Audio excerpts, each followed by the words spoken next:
In my attempt to have a portfolio whose performance should depend only on my ability to identify good companies and to identify bad companies and not be held sway by whatever the market might do, I have bought a share of company B, thinking that it's a pretty good company, it will do better than expected, and I have shorted 2 shares of company A, and I've shorted 2 of them because they're only at $5 a share, and I wanted to short the same dollar amount. So now I want to think about, assuming that I was right, that company B will do better than company A relative to each other, how my investment will do if the stock market moves up or if the stock market moves down. So let's imagine the situation where the stock market moves up. In that situation, you could imagine both of these stocks will go up. So let's say company B goes up in percentage terms more than company A. So let's say that company B gets to $15. So it gets to $15 a share. So it is up 50%.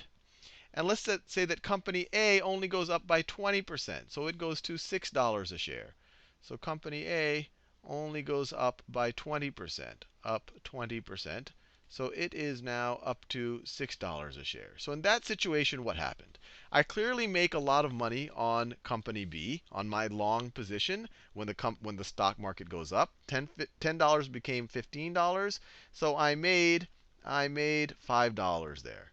And I clearly lost money on my short position because I sold it at 5, and now I'm going to have to buy it back at 6 if I want to cover my short position. So this $10 position, remember I have 2 shares of them, are now worth $12. Are now worth $12, 2 times $6. And since this is a short position, I will lose $2. But because the company that I thought would do better did do better, it went up by more, it went up by 50%, while this only went up by 20%, I still make money. I still make a $3 profit. Now let's think about what happens if the whole stock market goes down. And I'm going to assume that I'm good at picking the right companies. So I'm going to assume that my thesis holds, that B does better relative to A. So let's say in this negative scenario, B goes down by 20%. So let's say B goes down by 20%. So down by 20%. So it gets to $8 a share.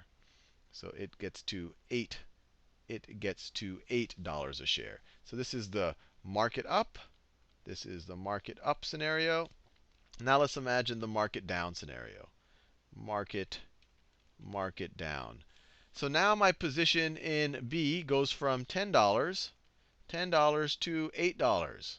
$10 to $8. So I lose $2 on my long position. But when the market went down, I was right. A is not that great of a company, so it goes down more. Let's imagine that it goes down by 50%.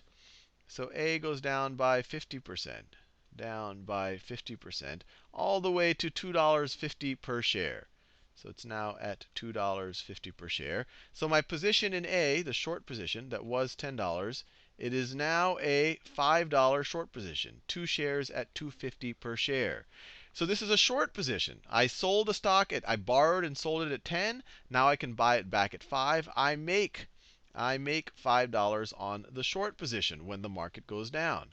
So even though I lost some money on my long position when the market goes down, I more than make up for it on my short position. So even in the down market, assuming my stock picking is good, I have still made $3. And so what we've set up here is a long-short hedge. And what's cool about it is it's only dependent on the investor's ability to differentiate between companies that are more or less likely to do well relative to other companies. And it's not as dependent on someone's ability to pick which direction the market itself will be going. And so when people talk about long-short hedge funds, they're talking about hedge funds that are essentially doing this. They're trying to hedge out the market risk.